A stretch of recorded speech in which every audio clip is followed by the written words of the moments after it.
भव्य महाकुंभ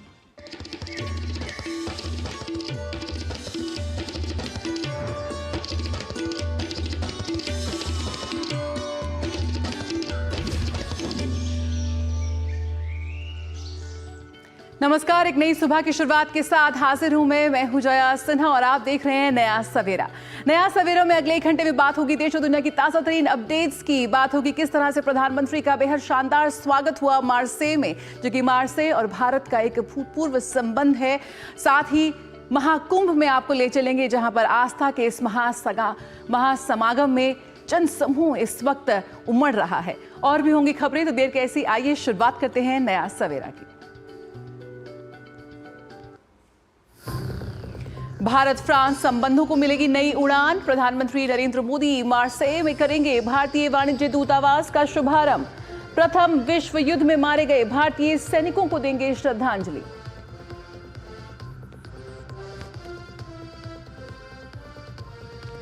मार्से में पीएम मोदी का भव्य स्वागत। भारतीय समुदाय में दिखा गजब का उत्साह।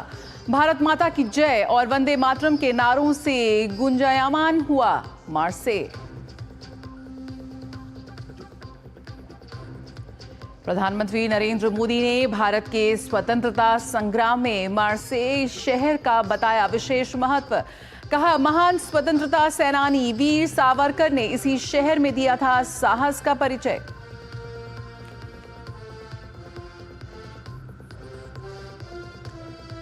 प्रयागराज में माघ पूर्णिमा के अवसर पर उमड़ा आस्था का विशाल जनसमूह। मुख्यमंत्री योगी आदित्यनाथ कर रहे हैं निगरानी। सुबह से पवित्र स्नान जारी। देश भर में आज मनाई जा रही है संत रविदास जयंती। और भारत इंग्लैंड वनडे सीरीज का तीसरा और आखिरी मैच आज अहमदाबाद में 2-0 की अजय बढ़त के साथ भारतीय टीम सीरीज पहले ही कर चुकी है अपने नाम।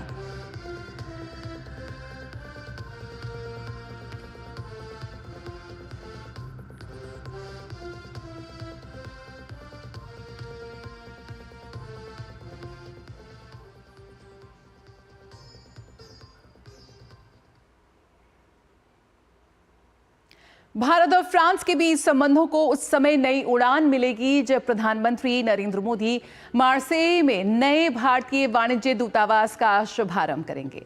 पीएम मोदी और फ्रांस के राष्ट्रपति इमैनुअल मैक्रों संयुक्त रूप से इस वाणिज्य दूतावास का उद्घाटन करेंगे। तय कार्यक्रम के मुताबिक पीएम मोदी मजारगस वार सिमेट्री में प्रथम विश्व युद्ध में मारे गए भारतीय सैनिकों को श्रद्धांजलि देंगे। इससे पहले पेरिस के बाद जब पीएम मोदी मार्से शहर पहुंचे तो वहां उन्हें एक गार्ड ऑफ ऑनर दिया गया। इस दौरान फ्रांस के राष्ट्रपति इमैनुअल मैक्रों भी मौजूद रहे।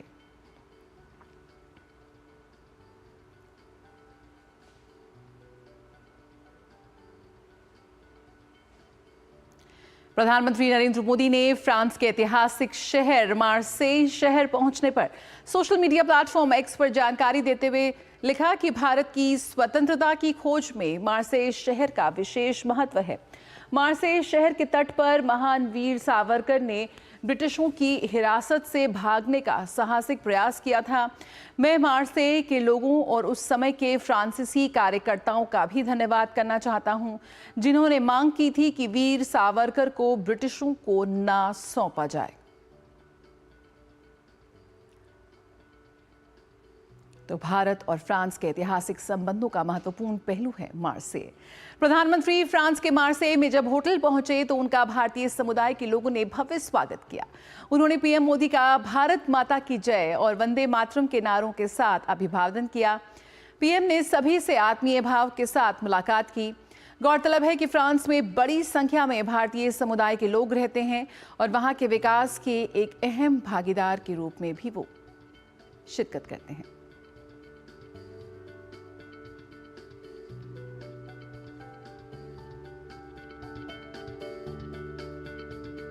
तो भव्य स्वागत प्रधानमंत्री का नरेंद्र मोदी का वहां फ्रांस के शहर मार्से में भारत और फ्रांस के संबंधों को एक नए मुकाम पर ले जाती प्रधानमंत्री की ये अहम यात्रा और वहां मौजूद भारतीयों के बीच एक गजब का उत्साह।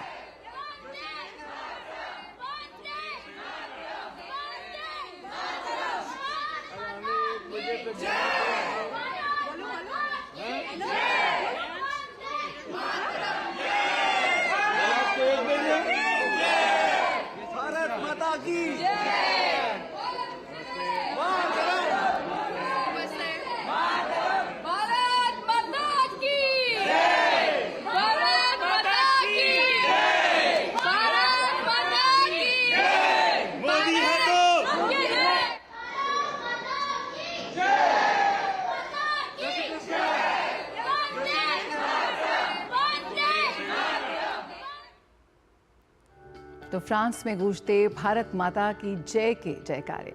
और आइए बात करते हैं मार्सेई में मौजूद अपनी संवाददाता जेसिका से। सबसे पहला सवाल, प्रधानमंत्री नरेंद्र मोदी के आज मार्सेई में क्या कुछ कार्यक्रम है जेसिका? ये प्रधानमंत्री नरेंद्र मोदी का फ्रांस का छठा दौरा होगा, जिसपे काफी सारे अहम मुद्दों पर चर्चा की जाएगी। जैसे कि प्रधानमंत्री ने अपने फ्रांस के 2023 के दौरे में घोषणा की थी, एक नए भारतीय दूतावास का यहाँ उद्घाटन भी किया जाएगा। उसके बाद प्रधानमंत्री मार्केस सेमेट्री जाएंगे, जहाँ पर वो भारतीय सैनिकों को श्रद्धांजलि देंगे। उसके बाद प्रधानमंत्री और राष्ट्रपति Macron international thermonuclear experimental site पर भी जाएंगे। उसके बाद प्रधानमंत्री अपने अमेरिका दौरा पर निकल जाएंगे। काफी अहम व्यवस्था रहेगी आज। जेसिका, दोनों देशों के बीच बातचीत में किन मुद्दों को प्रमुखता से विचार विमर्श होगा?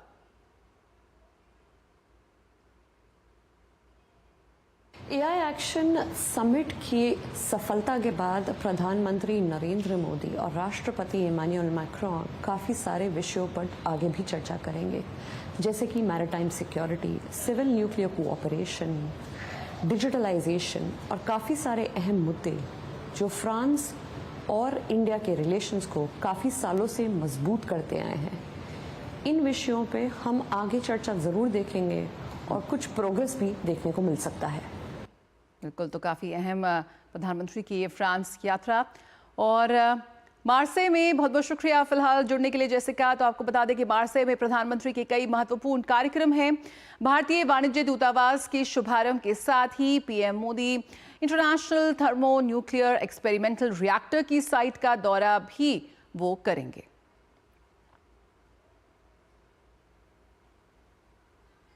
भारत और फ्रांस के बीच संबंधों में एक और नया अध्याय जुड़ने जा रहा है। आज फ्रांस के तटीय शहर मार्सेई पहुंचे प्रधानमंत्री नरेंद्र मोदी आज कई महत्वपूर्ण कार्यक्रम में शामिल होंगे। सबसे पहले प्रधानमंत्री मजारगस वॉर सिमेट्री में प्रथम विश्व युद्ध में मारे गए भारतीय सैनिकों को श्रद्धांजलि देंगे। इस फ्रांस यात्रा के दौरान प्रधानमंत्री नरेंद्र मोदी इस सेमेट्री में उन भारतीय सैनिकों को श्रद्धांजलि देंगे जो कि मार्सेई में पहले विश्व युद्ध के दौरान तैनात थे। और इस दौरान फ्रांस के राष्ट्रपति इमैनुअल मैक्रोन भी मौजूद रहेंगे। साथ ही प्रधानमंत्री मार्सेई में नए भारतीय वाणिज्य दूतावास का शुभारंभ करेंगे। प्रधानमंत्री मोदी और फ्रांस के राष्ट्रपति इमैनुअल मैक्रोन संयुक्त रूप से इस वाणिज्य दूतावास का उद्घाटन करेंगे। प्रधानमंत्री की 2023 की फ्रांस यात्रा के दौरान इस दूतावास को खोलने का निर्णय लिया गया था। फ्रांस के तटीय शहर मार्सेई में दूतावास खुलने से प्रवासी भारतीयों को दूतावास से जुड़ी सुविधाएं आसानी से मिल सकेंगी। वहीं भारतीय स्टार्टअप्स और एसएमईज को नियमों को जानने, स्थानीय साझेदार ढूंढने और बाजार में मौजूद अवसरों को समझने का मौका मिलेगा। इसके बाद प्रधानमंत्री इंटरनेशनल थर्मोन्यूक्लियर एक्सपेरिमेंटल रिएक्टर की साइट का दौरा भी करेंगे। ये परमाणु ऊर्जा के क्षेत्र में एक बेहद अहम अंतर्राष्ट्रीय प्रोजेक्ट है। रक्षा, सुरक्षा, असैनिक परमाणु सहयोग और अंतरिक्ष भारत और फ्रांस के बीच रणनीतिक साझेदारी के मजबूत स्तंभ बने हुए हैं। वहीं दोनों देशों के संबंधों को पिछले कुछ साल में और भी विस्तार मिला है। नए क्षेत्रों में समुद्री सुरक्षा, digitalisation, cyber security, advanced computing, आतंकवाद, जलवायु परिवर्तन और सतत विकास शामिल हैं। डीडी न्यूज के लिए जेसिका तनेजा, मार्सेई, फ्रांस। और प्रधानमंत्री नरेंद्र मोदी ने भारत फ्रांस सीईओ मंच को संबोधित किया। उन्होंने कहा कि भारत और फ्रांस केवल लोकतांत्रिक मूल्यों से ही नहीं जुड़े हैं, बल्कि दोनों की दोस्ती की नींव विश्वास, नवाचार और जन कल्याण की भावना पर आधारित है। प्रधानमंत्री नरेंद्र मोदी ने कहा कि 2047 तक देशवासियों ने भारत को विकसित देश बनाने का लक्ष्य रखा है। पीएम मोदी ने सीईओ फोरम को भारत की विकास यात्रा में शामिल होने के लिए निमंत्रित किया। पीएम ने कहा कि जब फ्रांस की टेक्नोलॉजी और भारत का टैलेंट मिलेगा तो सिर्फ व्यापारिक परिदृश्य पर ही नहीं बल्कि वैश्विक बदलाव होगा।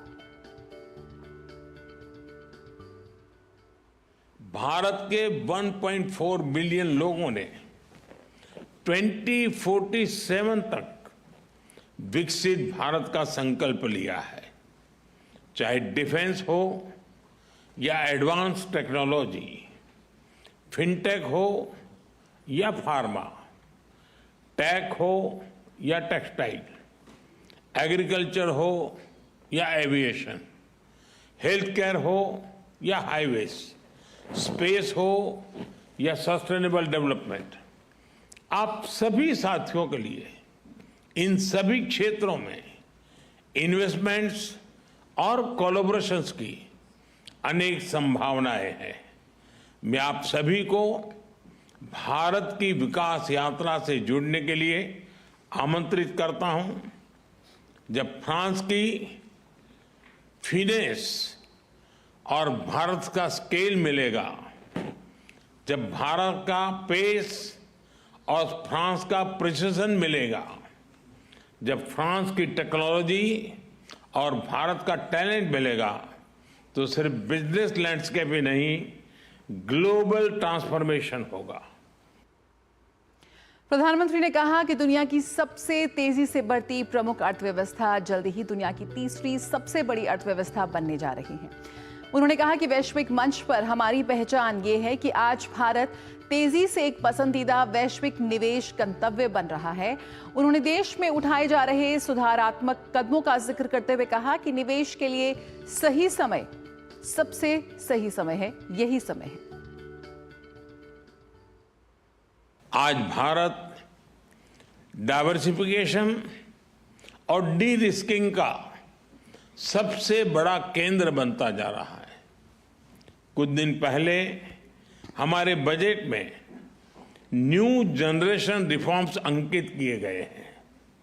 ईज ऑफ डूइंग बिजनेस के लिए नए कदम उठाए हैं।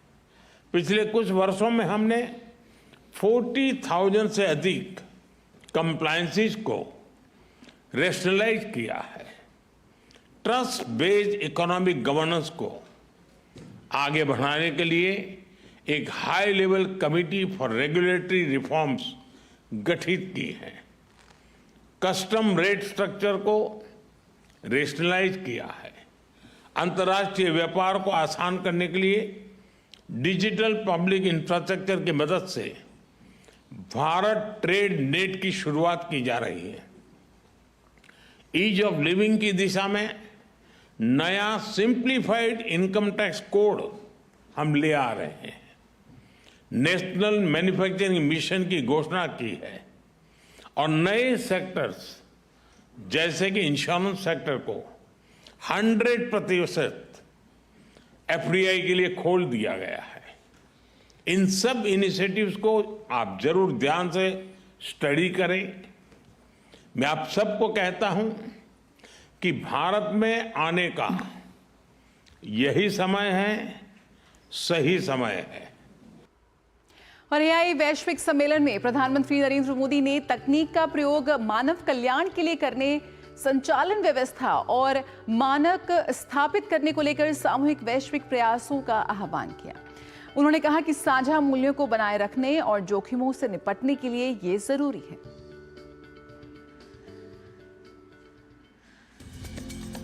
पेरिस एआई एक्शन शिखर सम्मेलन में एआई फाउंडेशन का गठन करने का निर्णय हुआ। प्रधानमंत्री नरेंद्र मोदी ने फ्रांस के राष्ट्रपति इमैनुअल मैक्रों के साथ सह अध्यक्षता की। प्रधानमंत्री ने कहा कि तकनीक को भरोसेमंद बनाने, पारदर्शिता अपनाने, डेटा और टैलेंट का पूल साझा करने, डेटा की प्राइवेसी, तकनीक का विविधीकरण, साथ ही ग्लोबल साउथ के देशों के लिए तकनीक को और भी सुरक्षित, समावेशी बनाने और सहयोगात्मक दृष्टिकोण अपनाने पर जोर दिया। प्रधानमंत्री ने चौथा वैश्विक एआई शिखर सम्मेलन भारत में आयोजित कराने की भी घोषणा की। I welcome the decision to set up the AI Foundation at the Council for Sustainable AI. We must also make the Global Partnership for AI truly global in nature.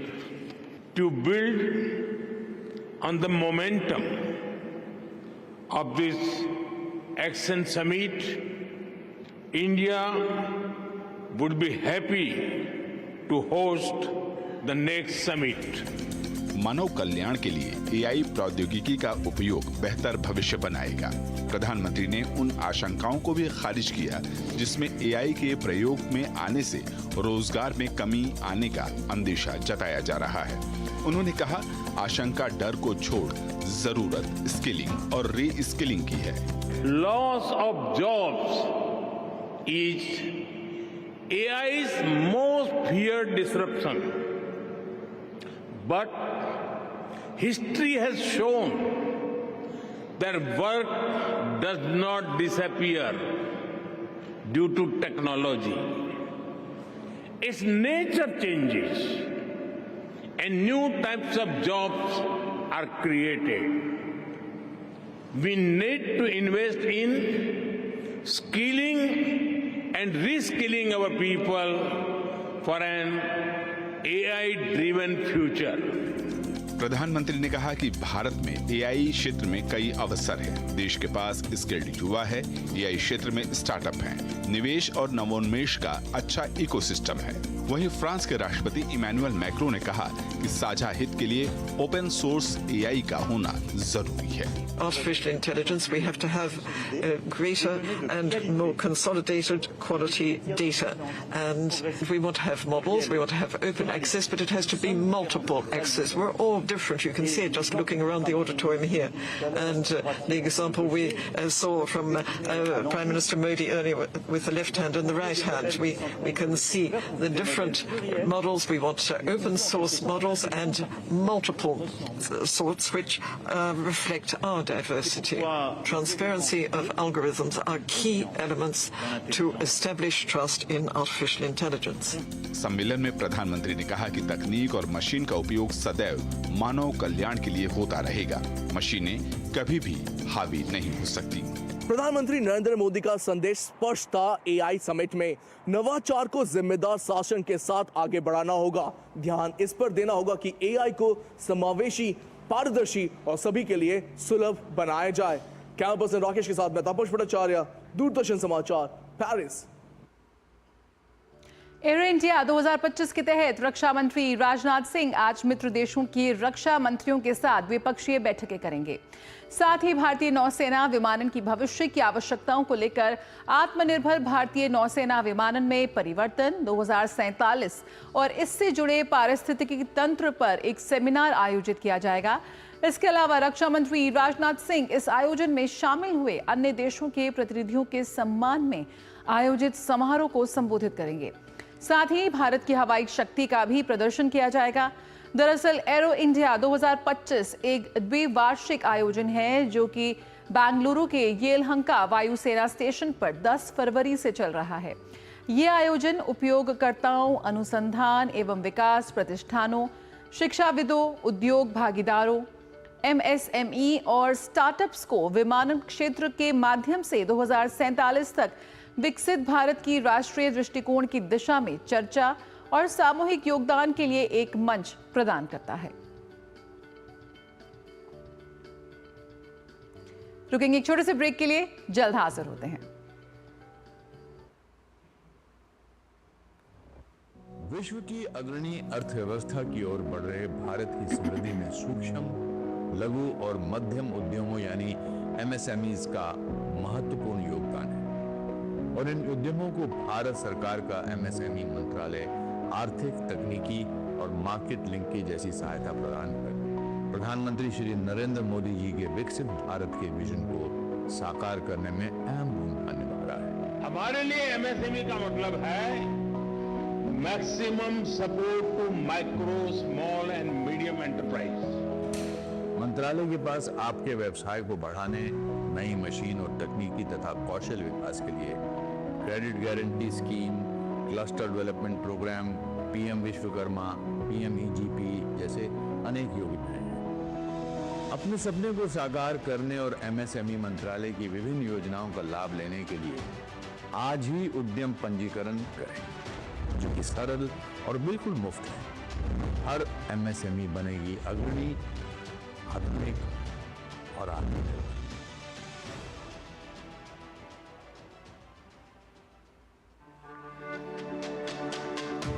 मेरी पसंद, मेरी पसंद। मेरी पसंद, मेरी पसंद, हमारी पसंद, हम सबकी पसंद। मजबूत देश का मजबूत सरिया हो गया स्टील। और नया सवेरा में आइए अब बात करते हैं दिव्य भव्य महाकुंभ की।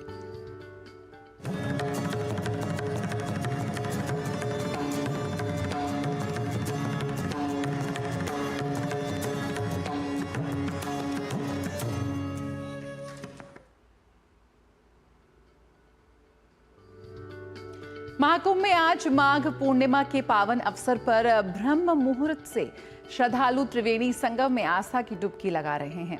महाकुंभ में आज 3 से 4 करोड़ श्रद्धालुओं के संगम स्नान करने का अनुमान है। महाकुंभ के दौरान माघ पूर्णिमा का स्नान विशेष रूप से पुण्य लाभ देने वाला माना जाता है। धार्मिक मान्यता के अनुसार माघ पूर्णिमा के दिन देवी देवता पृथ्वी पर आते हैं और त्रिवेणी संगम में स्नान कर अपना तप करते हैं। इस दिन स्नान करने से व्यक्ति के समस्त पाप नष्ट हो जाते हैं और उसे मोक्ष की प्राप्ति होती है। इससे पहले 3 अमृत स्नान हो चुके हैं। 13 जनवरी से अब तक करीब 46 करोड़ श्रद्धालु स्नान कर चुके हैं। मां गंगा, मां यमुना और अदृश्य मां सरस्वती के पवित्र संगम में श्रद्धा और आस्था से ओतप्रोत साधु संत, श्रद्धालु, कल्पवासी, स्नानार्थी और गृहस्थ आस्था की डुबकी लगा रहे हैं।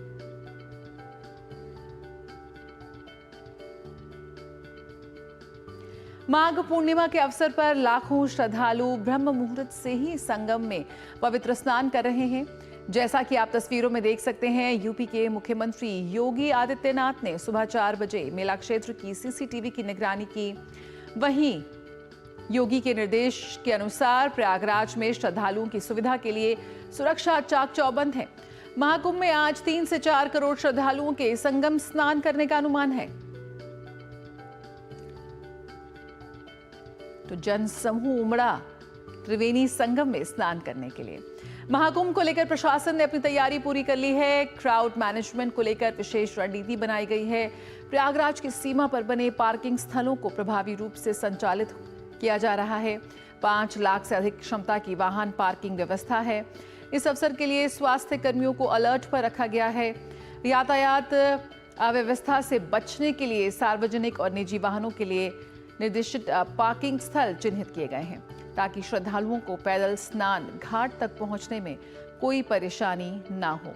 इसके अलावा माघ पूर्णिमा में श्रद्धालुओं के लिए कुल 133 एम्बुलेंस तैनात हैं। महाकुंभ नगर की 43 हॉस्पिटल हाई अलर्ट पर हैं। 125 एम्बुलेंसेस के अलावा 7 रिवर एम्बुलेंस और 1 एयर एम्बुलेंस विशेष रूप से तैनात की गई है। वो अपना घाटों को सुदृढ़ कर लेते हैं। पानी जो है वो समुचित मेंटेन है और जो जल पुलिस है उसकी बैरिकेडिंग लग गई है और इसके अतिरिक्त वॉच टावर हैं, चेंजिंग रूम्स हैं, जैसी व्यवस्था हर स्थान पे हम लोग करते हैं वो है। इसके अलावा जो हमारी ट्रैफिक की डाइवर्जन स्कीम है वो लागू है। जगह जगह पुलिस का डिप्लॉयमेंट प्रॉपर कर लिया गया है और लोगों से निवेदन किया जाएगा कि जो निर्धारित स्थान जो पुलिस और प्रशासन तय करेगा, बताएगा, उस पर स्नान करें और हम लोग का सहयोग। उत्तर प्रदेश के मुख्यमंत्री योगी आदित्यनाथ ने प्रयागराज महाकुंभ में माघ पूर्णिमा के अवसर पर पवित्र स्नान करने आए सभी श्रद्धालुओं को शुभकामनाएं दी। सोशल मीडिया प्लेटफॉर्म एक्स पर उन्होंने लिखा, पावन स्नान पर्व माघ पूर्णिमा की सभी श्रद्धालुओं एवं प्रदेशवासियों को हार्दिक बधाई। महाकुंभ 2025 प्रयागराज में आज पवित्र त्रिवेणी में पुण्य स्नान हेतु पधारे सभी पूज्य साधु संतों, धर्माचार्यों, कल्पवासियों और श्रद्धालुओं का हार्दिक अभिनंदन। भगवान श्री हरि की कृपा से सभी के जीवन में सुख, समृद्धि और सौभाग्य का वास हो। मां गंगा, मां यमुना और मां सरस्वती सभी के मनोरथ पूर्ण करें, यही कामना है।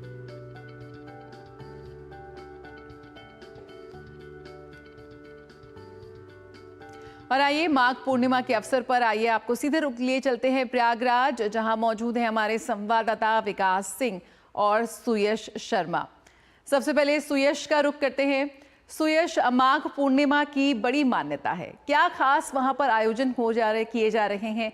पवित्र स्नान यहां पर श्रद्धालु कर रहे हैं, लेकिन क्या खास तौर पर किस तरह का पूजा अर्चना, यज्ञ भी वहां आए साधु संत और आचार्य कर रहे हैं? जी हाँ, आज माघ पूर्णिमा के पावन अवसर पर मैं आपको दिखाना चाहूंगी यहाँ का बेहद खूबसूरत दृश्य। आप देख रही हैं उमड़ती हुई श्रद्धा का ये जो दृश्य, आप यहाँ संगम नोच पे जाते हुए श्रद्धालुओं को देख रहे हैं, उनके अंदर अपार है। आज शास्त्रों में भी लिखा गया है कि आज के दिन गंगा जल में वास करते हैं भगवान विष्णु। और बात अगर भव्य महाकुंभ की करें तो आज ही के दिन से भव्य महाकुंभ में से जो देवी देवता हैं वो अपने धाम को धीरे धीरे प्रस्थान करना शुरू करते हैं। यहाँ का अलौकिक दृश्य और यहाँ जो ऊर्जा है संगम नोच पर, वो आप सोच भी नहीं सकते हैं जितनी पॉजिटिव एनर्जी यहाँ पर नजर आ रही है। और इसी बीच अगर मैं कहूँ प्रशासन की तरफ से, तो जैसा कि आपने बताया उत्तर प्रदेश के मुख्यमंत्री सुबह 4 बजे से ही निगरानी रखे हुए हैं कि किसी को कोई तकलीफ ना हो। साथ ही प्रशासन भी एक पांव पे खड़े होकर पूरी तरीके से तैयारी कर रहा है। और सबसे बड़ी बात, आप मेरे पीछे देख रही हैं, पुष्प वर्षा हो रही है। हेलीकॉप्टर से जो श्रद्धालु आ रहे हैं उनके ऊपर आज पुष्प वर्षा कराई जा रही है। जो नहा रहे हैं, देखिए पैदल चलते हैं, लेकिन उसके बावजूद भी जब वो दर्शन प्राप्त कर लेते हैं, उसके बाद जो अनुभूति, जो शांति उनके चेहरे पर नजर आ रही है, उसको बयां नहीं किया जा सकता है, सिर्फ महसूस किया जा सकता है। कितना खूबसूरत दृश्य कि श्रद्धालु चल रहे हैं और ऊपर से पुष्प की वर्षा हो रही है। माँ के संगम में अपनी जब डुबकी लगाएंगे, माँ की गोद में, त्रिवेणी की गोद में बैठेंगे, उसके बाद जो अनुभूति उनको आएगी उसको शब्दों में बयां करना आसान नहीं होगा। बिल्कुल सुयश, अद्भुत नजारे वहां पर हम देख रहे हैं की अनुमति नहीं है जिससे किसी को कोई तकलीफ ना हो। बिल्कुल, बहुत ही शानदार दृश्य। यहाँ पर हेलीकॉप्टर से पुष्प वर्षा की जा रही है। विकास हमारे साथ जुड़े हुए हैं, विकास का भी रुख कर लेते हैं। विकास, बिल्कुल यहाँ पर प्रशासन ने कमर कस ली है और योगी आदित्यनाथ जिस तरह से सुबह से निगरानी कर रहे हैं वो भी हम देख रहे हैं तस्वीरों में। विकास से बात करेंगे, सुयश का रुख कर लेते हैं। सुयश, यकीनन यहाँ पर खास तौर पर तैयारी की गई है। जो जनसमूह उमड़ रहा है उसकी सुरक्षा की बात करें, चिकित्सा की बात करें, या फिर जो ट्रैफिक को लेकर भी जो संचालन, बेहतर संचालन हो, उसको लेकर भी खास इंतजाम यहाँ पर है आज के लिए। जी हाँ, आपने बिल्कुल सही कहा। यहाँ सबसे बड़ी प्रशासन की तरफ से जो एक बात का ध्यान रखा गया है कि यहाँ जो श्रद्धालु आए हुए हैं उनको जरा सी भी तकलीफ ना हो। और जब इतना चलने के बाद वो जाते हैं संगम में डुबकी लगाने के लिए, तो एक अलग ही अनुभूति उनको होती है, जैसे शांति मिल जाती है। सबके मन में एक ही आस्था है यहाँ आने के लिए कि त्रिवेणी में डुबकी लगाएं, अपने और अपने परिवार के लिए वो आगे जाकर शुभ हो, पुण्य की प्राप्ति हो। इसी बात को ध्यान में रखते हुए, साथ ही आपको बता दूं, यहाँ आज पूर्ण तरीके से आप चल रही प्रशासन की तैयारी है। जगह जगह पर पुलिसकर्मी खड़े हुए हैं, जल पुलिस भी पूरी तरीके से तैनात है कि किसी को कोई तकलीफ ना हो। एम्बुलेंस चल रही है, पूरी तरीके से अलर्ट है, हॉस्पिटल भी अलर्ट है। और लगातार उत्तर प्रदेश के मुख्यमंत्री योगी आदित्यनाथ भी निगरानी कर रहे हैं कि जो श्रद्धालु आ रहे हैं उनको कोई तकलीफ ना हो। साथ ही आपको बता दें, सबसे महत्वपूर्ण बात, आज कोई भी किसी भी प्रकार की, चाहे वो किसी भी कैडर की गाड़ी क्यों ना हो, अंदर नहीं आ रही है। क्योंकि जो श्रद्धा का अपार श्रद्धा जो आपको यहाँ दिखाई दे रही है संगम में श्रद्धालुओं के रूप में, उस श्रद्धालुओं को कोई तकलीफ ना हो, वो आराम से संगम तक जाए। और नहाने के बाद देखिए हमारे साथ यहाँ से कुछ आ रहे हैं, आपको स्नान हुआ? हाँ, स्नान सुबह सुबह स्नान हो गया। कैसा महसूस हो रहा है आज माघ पूर्णिमा पे माँ त्रिवेणी की गोद में? बहुत खुद को बहुत खुशनसीब समझ रहा हूँ कि इतनी सुंदर जगह पे आके, इतने पावन पर्व पे आके नहा के बहुत। हम लोग इतना नहीं सोचा था जो इतना सुविधा है, यहाँ आके तो देखा कुछ भी असुविधा नहीं है। बहुत अच्छा से हम लोग, ये होगा वो होगा, लेकिन आने के बाद देख रहे हैं कि यहाँ पे मैनेजमेंट बहुत अच्छा है, बहुत अच्छा मैनेजमेंट है। योगी का जो मैनेजमेंट है वो बहुत अच्छा है। जी हाँ, देखिए यहाँ आने के बाद श्रद्धालु एक ही बात कह रहे हैं कि यहाँ आकर इतने बड़े जन समूह में जो आप देख रहे हैं, जो श्रद्धालु, आपको कहीं गंदगी नहीं मिलेगी। एक सुचारू रूप से सारे लोग जा रहे हैं माँ त्रिवेणी की गोद में जाकर के आस्था की तो बेहद अद्भुत दृश्य। सुयश, यहाँ पर विकास का रुख कर लेते हैं, परिवार की लिए उत्तम। बिल्कुल, विकास का रुख कर लेते हैं। जी विकास, किस तरह के इंतजाम आप वहाँ देख रहे हैं? साथ ही जो जनसमूह इस वक्त उमड़ रहा है, कैसे उनके लिए वहां पर प्रशासन की ओर से तैयारियां, कुछ तस्वीरें दिखाएं, कहां पर आप खड़े हैं, कैसे आज आस्था के इस महासमागम में लोग डुबकी लगा रहे हैं? बिल्कुल, लोग आस्था की डुबकी लगाएं श्रद्धापूर्वक लगाएं, इसके लिए बहुत ही बेहतर इंतजाम किए गए हैं। इस समय मेला अधिकारी विजय किरण आनंद भी स्वयं यहाँ अपने सहयोगी अधिकारियों के साथ मौजूद हैं।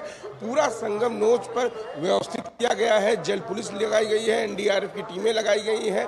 सभी 12 किलोमीटर में जो अस्थायी घाट हैं उनको भी साफ सफाई करके आज के लिए विशेष तैयार किया गया था कि तमाम सारे श्रद्धालु जो संगम नोच ही नहीं पूरे संगम इलाके पर नहा सकते हैं, चाहे वो झूसी की तरफ हो, चाहे अरेल की तरफ हो, चाहे वो गंगा में डुबकी लगाएं, चाहे यमुना में डुबकी लगाएं। क्योंकि जो अमृत की बूंदें गिरी थी वो संगम में जब गिरी थी त्रिवेणी तट पर, तो ये पूरा एरिया अमृतमय ही माना जाता है। और आज के दिन माघी पूर्णिमा के दिन जो प्रमुख स्नान है, करोड़ों श्रद्धालु यहाँ पर आ रहे हैं।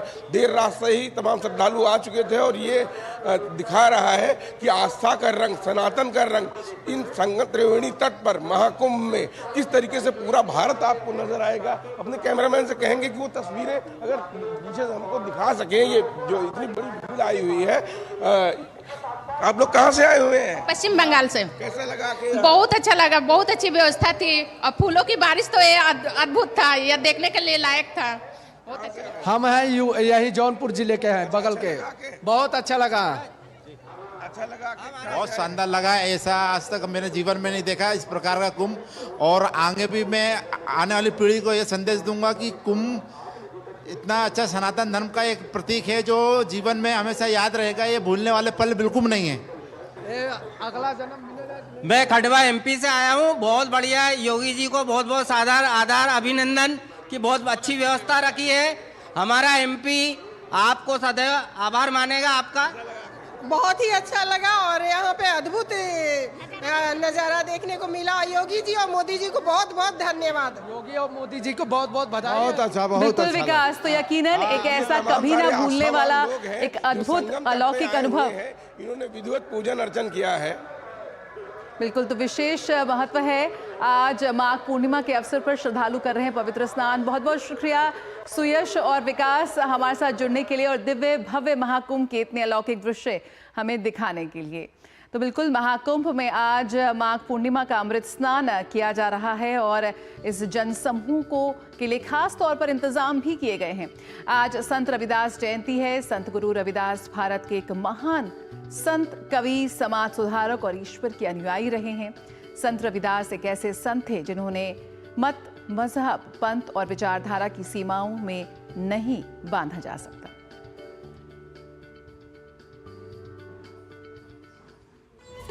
भारतवर्ष की पवित्र धरा ने कई महान संतों को जन्म दिया, जिनके विचार और उपदेश आज भी मानव जीवन को दिशा देते हैं।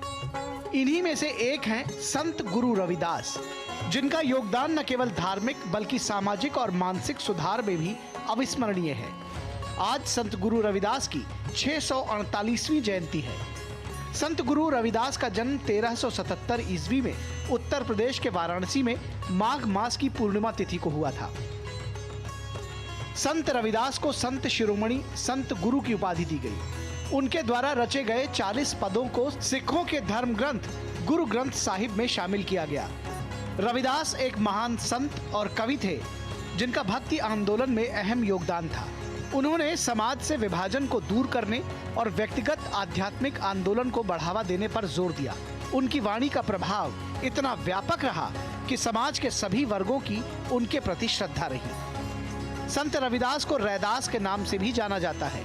गुरु रविदास ने अपने भक्ति पदों के माध्यम से भक्ति मार्ग को सरल और समझने योग्य बनाया। उनके प्रसिद्ध भजन प्रभु जी तुम चंदन हम पानी और अब कैसे छूटे रे नाम रट लागी आज भी भक्तों के दिलों में गूंजते हैं। इनकी प्रसिद्ध उक्ति है, मन चंगा तो कठौती में गंगा, जो इस बात पर प्रकाश डालती है कि अगर मन पवित्र है तो गंगा में भी स्नान की आवश्यकता नहीं है। पिछले वर्ष प्रधानमंत्री ने बनारस हिंदू विश्वविद्यालय के पास सीर गोवर्धनपुर में संत गुरु रविदास जन्मस्थली मंदिर में बने पार्क में संत रविदास की प्रतिमा का अनावरण किया था। साथ ही 101 करोड़ रुपए की लागत के आध्यात्मिक पर्यटन विकास कार्य का भी लोकार्पण और शिलान्यास किया था। इससे पहले भी प्रधानमंत्री ने मध्य प्रदेश के सागर में संत शिरोमणि रविदास जी के भव्य मंदिर एवं स्मारक के निर्माण कार्य का भूमि पूजन किया था। रविदास जी तो उस भक्ति आंदोलन के महान संत थे जिसने कमजोर और विभाजित हो चुके भारत को नई ऊर्जा दी थी। रविदास जी ने समाज को आजादी का महत्व भी बताया था और सामाजिक विभाजन को भी पाटने का काम किया। रविदास जी सबके हैं और सब रविदास जी के हैं। आज भी संत रैदास के उपदेश समाज के कल्याण और उत्थान के लिए अत्यधिक महत्वपूर्ण है। संत रैदास को अपने समय के समाज में अत्यधिक सम्मान मिला और इसी कारण आज भी लोग उन्हें श्रद्धापूर्वक स्मरण करते हैं। Bureau report, DD news. गृह एवं सहकारिता मंत्री अमित शाह ने भी रविदास जी को उनकी जयंती पर याद किया। सोशल मीडिया पर अमित शाह ने लिखा कि महान समाज सुधारक व कवि संत शिरोमणि रविदास जी की जयंती पर उन्हें कोटिश नमन। पूज्य रविदास जी ने भक्ति आंदोलन में अपनी कविताओं और भजनों से सामाजिक एकता व बंधुत्व का संदेश दिया। तो वहीं राष्ट्रपति द्रौपदी मुर्मू ने भी रविदास जयंती पर सभी लोगों को, देशवासियों को संदेश दिया है और रविदास जयंती पर लोगों को शुभकामनाएं दी हैं।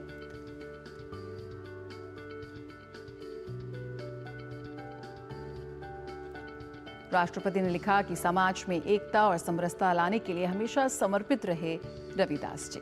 रुकेंगे एक छोटे से ब्रेक के लिए, जल्द हाजिर होते हैं।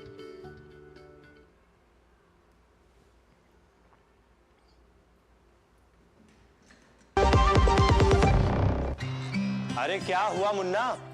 तुझे अदरक और चटवाता हूं। देखिए इसकी सांसें तेज चल रही है, घरेलू इलाज नहीं, तुरंत डॉक्टर के पास ले जाना होगा। तुम तो यूं ही घबरा जाती हो। अच्छा मेरी एग्जाम कब है? एग्जाम? हाँ, और हम दोनों का टीकाकरण कार्ड कहाँ है? बेटा ये सब माँ को पता होगा ना। पापा जब सब माँ को पता है तो आप उनकी बात मानो ना। और स्कूल में भी बताया है कि सांस का तेज चलना निमोनिया हो सकता है। मान गए माँ की नजर को। चलो अस्पताल चलते हैं। इसे निमोनिया हुआ है। सही समय पर इसे यहाँ लाकर आपने बड़ी परेशानी होने से बचा लिया। अगर खांसी और जुकाम के साथ तेज सांस या पसली चलने लगे तो ये निमोनिया के लक्षण हैं।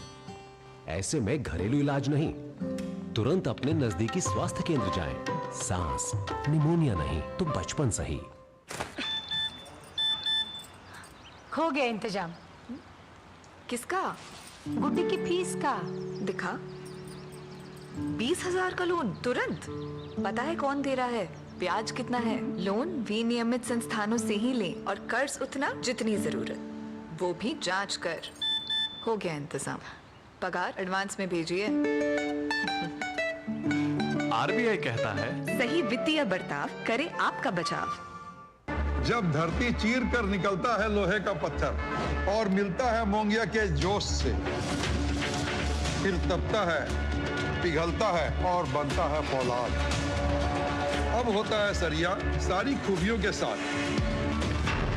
मोंगिया स्टील, मजबूत देश का मजबूत सरिया। ब्रेक के बाद स्वागत है और आइए अब बारी अखबारों की सुर्खियां जानने की।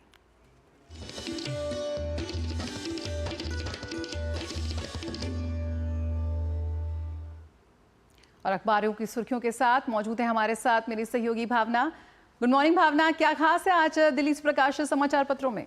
Good morning Jaya. अगर अलग अलग अखबारों की बात की जाए तो विभिन्न क्षेत्रों की खबरें आज अखबारों में प्रकाशित की गई हैं, जिसमें मुख्य तौर पर प्रधानमंत्री नरेंद्र मोदी की फ्रांस से यात्रा से जुड़ी जो खबर है वो सभी अखबारों ने उन्हें प्रकाशित किया। अभी मुख्य पृष्ठ पे हिंदुस्तान अखबार से शुरुआत करेंगे, जहां एआई के वैश्विक तंत्र से विश्वास बढ़ेगा, ये कहना है प्रधानमंत्री नरेंद्र मोदी का। पेरिस में आयोजित एआई एक्शन समिट में प्रधानमंत्री नरेंद्र मोदी ने सह अध्यक्षता की है, जहाँ कई बड़ी बातों का जिक्र प्रधानमंत्री मोदी ने अपने संबोधन में किया है। एआई का इस्तेमाल सब करें, ये सुनिश्चित करना होगा। उन्होंने कहा कहा कि सारे देशों को एक साथ मिलकर काम करना होगा, तभी एक ऐसा तंत्र क्रिएट किया जाएगा जिसमें पारदर्शिता होगी और लोगों का एआई में विश्वास बढ़ेगा। साथ ही उन्होंने कहा कि एआई के खतरों को चिन्हित करके सभी में विश्वास कायम करना होगा।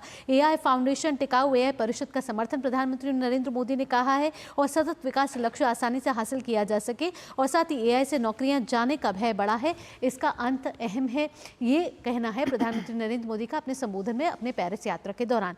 अगली खबर का रुख करेंगे। अमित शाह ने भी एआई से जुड़ी एक महत्वपूर्ण वक्तव्य साझा किया। उन्होंने कहा है कि धोखाधड़ी वाले खातों की पहचान के लिए एआई के उपयोग की योजना गृह मंत्रालय कर रहा है। उन्होंने कहा कि जो म्यूल खाते हैं उनकी पहचान करने की योजना केंद्र सरकार कर रही है, और उसमें जिसमें साइबर जालसाजी ठगी की रकम जो है वो जमा की जाती है। आपको बता दें कि म्यूल खाते वो खाते होते हैं जिसका उपयोग धन शोधन या अवैध गतिविधियों से हासिल करने के लेन देन के लिए किया जाता है। तो ये भी एक महत्वपूर्ण खबर है। अगली खबर का रुख करेंगे। अगली खबर वित्त मंत्रालय से जुड़ी हुई है। कल वित्त मंत्री ने बजट की चर्चा का जवाब दिया है। उन्होंने कहा है कि 10 वर्षों में लगातार अर्थव्यवस्था तेजी से बढ़ती हुई नजर आ रही है और ये आगे भी तेजी से बढ़ती हुई रहेगी जिस तरीके से अर्थव्यवस्था दिख रही है। उन्होंने कहा कि 10 वर्षों में विश्व का परिदृश्य 180 डिग्री घूम गया है और अब बजट बनाना पहले से अधिक चुनौतीपूर्ण हो गया है। साथ ही उन्होंने कहा निवेश और निर्यात को ग्रोथ इंजन बनाने के साथ गांव में समृद्धि लाने पर सरकार का जोर है। उन्होंने कहा कि ये बजट का फोकस गरीब, युवा, अन्नदाता और नारी पर है। अगली खबर का रुख करेंगे। स्टार्टअप से जुड़ी एक खबर है। पीयूष गोयल, केंद्रीय मंत्री पीयूष गोयल ने कहा है कि देश में उभरते उद्यमियों के विकास को बढ़ावा देने के लिए उठाए गए कदमों में अगले 10 वर्ष में 10 लाख स्टार्टअप जो है वो ऐड होने जा रहे हैं। उनकी संख्या बढ़कर 10 लाख होने जा रही है। आपको बता दें कि देश में वर्तमान में 1.57 लाख पंजीकृत स्टार्टअप हैं, जिनकी संख्या आपको बता दें 2016 में महज 450 थे। और एक और खबर का रुख करेंगे। एक और खबर बड़ी दिलचस्प खबर है। संसद की कार्यवाही इस समय चल रही है। संसद का बजट सत्र चल रहा है और अनुवाद 10 भाषाओं में होता है, लेकिन अब 2 और भाषाएं इसमें जुड़ गई हैं, जिसमें संस्कृत और उर्दू में भी कार्यवाही का अनुवाद होगा। और आपको बता दें कि मंगलवार को इसमें 6 भाषाएं बोडो, डोगरी, मैथिली, मणिपुरी, संस्कृत और उर्दू को जोड़ा गया है। तो अब आप अलग अलग भाषाओं में संसद की कार्यवाही का अनुवाद सुन सकेंगे। अंतर्राष्ट्रीय खबर का रुख कर लेते हैं। डोनाल्ड ट्रंप ने चेतावनी दी है कि शनिवार तक अगर सभी बंधकों की रिहाई नहीं होती है तो तबाही मच सकती है। उन्होंने कहा है कि अगर फिलिस्तीनी ग्रुप ऐसा नहीं करता है तो इजराइल हमास युद्ध विराम को रद्द करने का प्रस्ताव अमेरिका रखेगा। और जाते जाते एक और खबर का रुख कर लेते हैं। ऋतुराज से जुड़ी खबर है। जी हाँ, जनवरी का महीना सबसे गर्म रहा है और फरवरी में भी हम देख रहे हैं कि तापमान लगातार बढ़ता जा रहा है। ऐसा पहले नहीं होता था। ला नीना के बावजूद भी तेजी से गर्मी बढ़ रही है और 1 से 4 डिग्री न्यूनतम तापमान बढ़ा है। झारखंड, बिहार, मध्य महाराष्ट्र, आंतरिक कर्नाटक और साथ ही केरल, उत्तर पश्चिम और मध्य भारत के कई इलाकों में तापमान लगातार बढ़ता हुआ नजर आ रहा है और बेहद गर्म जनवरी के बाद अब बेहद गर्म फरवरी भी नजर आ रही है। फसल का चक्र बदला है। ऐसे में तमाम जलवायु परिवर्तन से जुड़ी जो चीजें हैं उसका असर दुनिया पर देखने को मिल रहा है और पर्यावरण पर देखने को मिल रहा है। तो जय, अलग अलग अखबारों की बात करें तो ये कुछ मुख्य सुर्खियां हैं जिन्हें अलग अलग क्षेत्रों से आज अखबारों में जगह दी गई है। बहुत बहुत शुक्रिया भावना इन खबरों को हमसे साझा करने के लिए। और आइए अखबारों की सुर्खियों के बाद बात हो दुनिया की, तो आइए देखते हैं दुनिया भर की कुछ खास खबरें।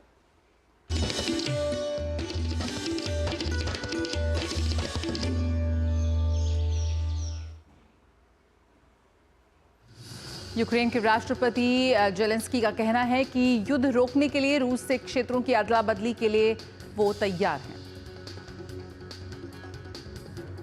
अमेरिका के राष्ट्रपति डोनाल्ड ट्रंप ने कल वॉशिंगटन में जॉर्डन के राजा अब्दुल्ला द्वितीय के साथ मुलाकात की और जोर देकर कहा कि अमेरिका गाजा लेगा। बोलीविया में तीव्र बारिश से आई बाढ़ के कारण 24 लोगों की मौत और सैकड़ों लोग बेघर हो गए हैं, जिसके बाद बोलीविया अलर्ट पर है। हवाई के किला उठा ने एक बार फिर लावा निकाला। दिसंबर के अंत में फिर से सक्रिय होने के बाद ये इसका 9वां विस्फोट है। श्रीलंका की राजधानी कोलंबो में कल 2 दिवसीय बौद्ध त्योहार नवम पेराहेरा की शुरुआत हुई। ढोल, नगाड़े और रंग बिरंगी रोशनियों से सजी सड़कों पर हाथियों और कलाकारों का नृत्य देखने के लिए बड़ी संख्या में लोग जुड़े। और आइए बात करते हैं कारोबार जगत की।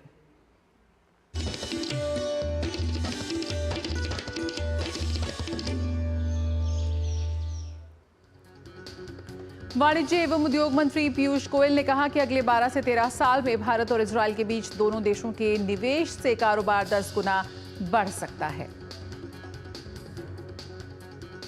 सेबी ने शेयरों की कीमतों में हेरफेर और संदिग्ध गतिविधियों के लिए एलएस इंडस्ट्रीज और उसके प्रवर्तक और 4 अन्य पर प्रतिभूति में कारोबार पर प्रतिबंध लगाया। इंडिया एनर्जी वीक 2025 के दौरान दिल्ली में पेट्रोलियम और प्राकृतिक गैस मंत्री हरदीप सिंह पुरी और विदेशों से आए मेहमान ऊर्जा मंत्रियों ने हाइड्रोजन बस राइड में लिया हिस्सा। सरकार ने तेल और गैस संपत्तियों के अन्वेषण और उत्पादन के लिए बोली का 10वां दौर शुरू किया। इसके साथ ही OALP 10 की शुरुआत हो गई है। वित्त वर्ष 2025 में 1 अप्रैल से 10 फरवरी के बीच शुद्ध प्रत्यक्ष कर संग्रह 14.7% बढ़कर 17.8 लाख करोड़ रुपए होगा।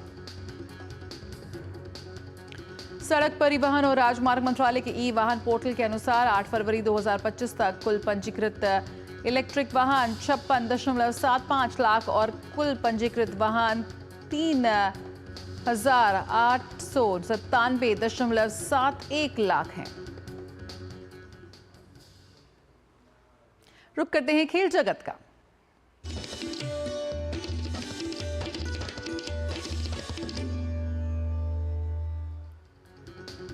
भारत और इंग्लैंड के बीच 3 वनडे मैचों की सीरीज का आखिरी मुकाबला अहमदाबाद के नरेंद्र मोदी क्रिकेट स्टेडियम में खेला जाएगा। तीसरे वनडे में भारतीय टीम की कोशिश होगी कि वह जीत हासिल कर इंग्लैंड का क्लीन स्वीप करे। मैच दोपहर 1:30 बजे शुरू होगा। साइकिल निर्माता, युवा कार्यक्रम और खेल मंत्री मनसुख मांडविया ने प्रमुख साइकिल निर्माताओं से सभी आयु समूहों में साइकिल चलाने को बढ़ावा देने को प्रोत्साहित करने के लिए आग्रह किया। अजिंक्य रहाणे के शतक और रॉयस्टन डायस के बीच 5 विकेट से मुंबई रणजी ट्रॉफी के सेमीफाइनल में पहुंची। गत चैंपियन मुंबई ने हरियाणा को 152 रन से हराकर रणजी ट्रॉफी के सेमीफाइनल में प्रवेश किया। कप्तान अजिंक्य रहाणे ने शानदार शतक जमाया, वहीं तेज गेंदबाज रॉयस्टन डायस ने 5 विकेट हासिल किए। भारतीय तेज गेंदबाज Jasprit Bumrah ICC Champions Trophy में नहीं खेल पाएंगे। बुमराह पीठ में चोट के चलते प्रतियोगिता से बाहर हो गए हैं। उड़ीसा के उभरते हुए धावक अनिमेश कुजूर ने राष्ट्रीय खेलों में एथलेटिक्स की 100 मीटर दौड़ में 10.28 सेकंड का समय लेकर असम के अमलान बोरगोहेन के इन खेलों के रिकॉर्ड की बराबरी की है। कुजूर के इस उपलब्धि पर उनसे खास बात की संवाददाता गौरव कुमार ने। देश को अनिमेश कुजूर के रूप में एक बेहतरीन धावक जो है वो मिले हैं और इस वक्त वो हमारे साथ है। अनिमेश, राष्ट्रीय खेलों में आपने अपनी धमक को एक नए अंदाज में सामने रखा है। 100 मीटर्स में जीता, उसके बाद 4x100 जो होता है रिले, उसमें भी आपका गोल्ड मेडल आया, क्या कहेंगे? हाँ, मैं बहुत खुश हूँ इस कंपटीशन से। ये मेरा 3rd नेशनल गेम्स है। फर्स्ट टाइम ये फर्स्ट नेशनल गेम है जिसमें मैं 100 में पार्टिसिपेट किया।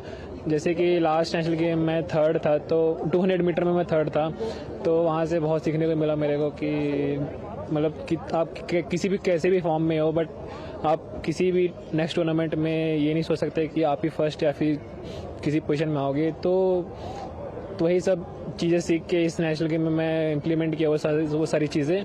सो इस समय था कि हाँ नहीं, किसी को भी कम नहीं समझना है, तो मैं अपना जितना मेरे साथ था उतना दिया और आई वॉन गोल्ड। इस तरह का जो टूर्नामेंट होता है इसमें कितनी ज्यादा चुनौतियां बड़ी होती है, या फिर आपको लगता है कि ये इसका जो लेवल है अगर इंटरनेशनल लेवल को मिला करके देखें तो उसमें कहाँ पाते हैं आप राष्ट्रीय खेलों को?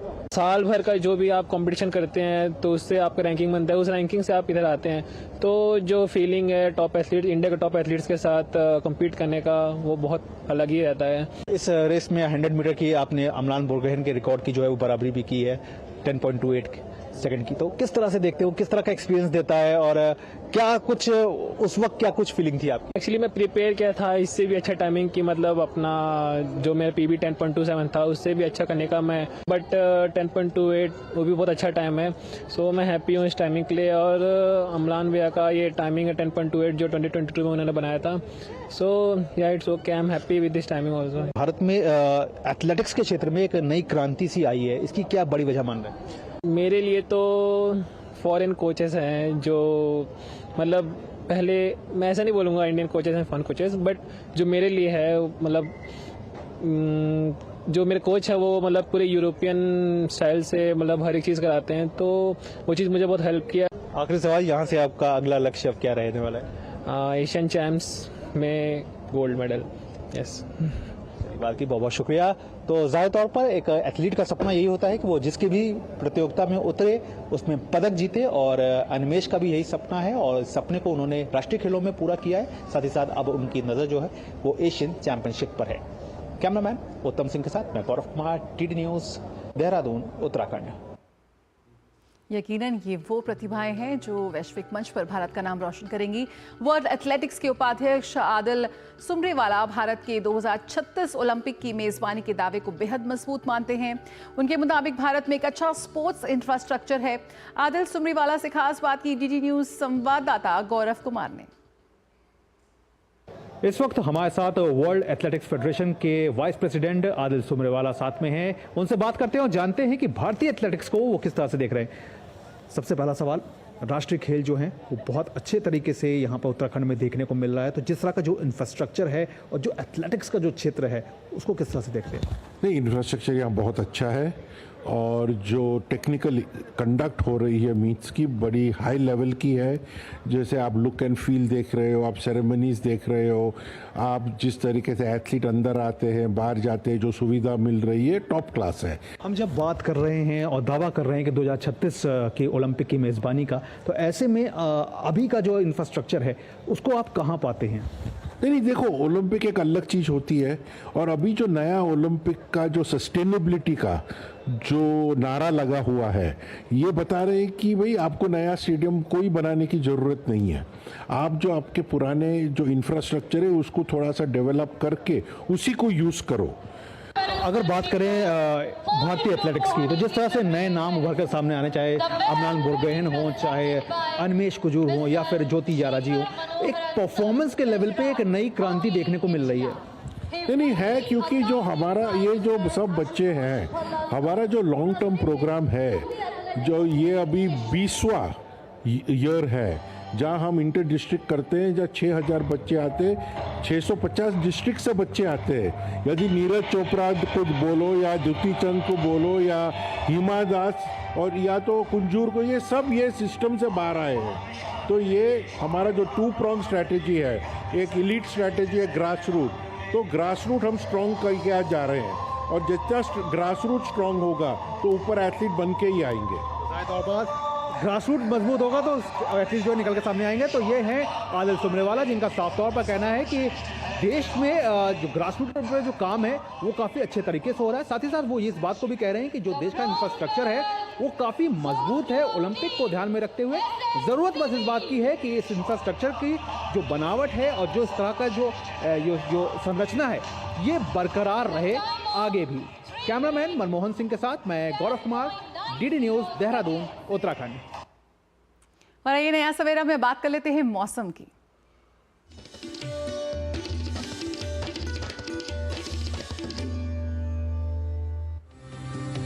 अरुणाचल प्रदेश में अलग अलग स्थानों पर भारी वर्षा होने की संभावना है, तो वहीं आइए देख लेते हैं विभिन्न शहरों का तापमान।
मिजाज मौसम के साथ ही नया सवेरा में वक्त हो चुका है आपसे विदा लेने का। जाने से पहले आपको छोड़ जाते हैं दिल्ली के चाणक्यपुरी के शांति पथ की सुंदर तस्वीरों के साथ, जहां ट्यूलिप के खूबसूरत रंग बिखरे हुए हैं और इस वक्त इन रंग बिरंगे नज़ारों को देखने के लिए लोग उमड़ रहे हैं। यकीनन आपका मन भी रोमांचित करेंगे। आप लीजिए इस शानदार दृश्य का आनंद। हमें दीजिए इजाजत। नमस्कार।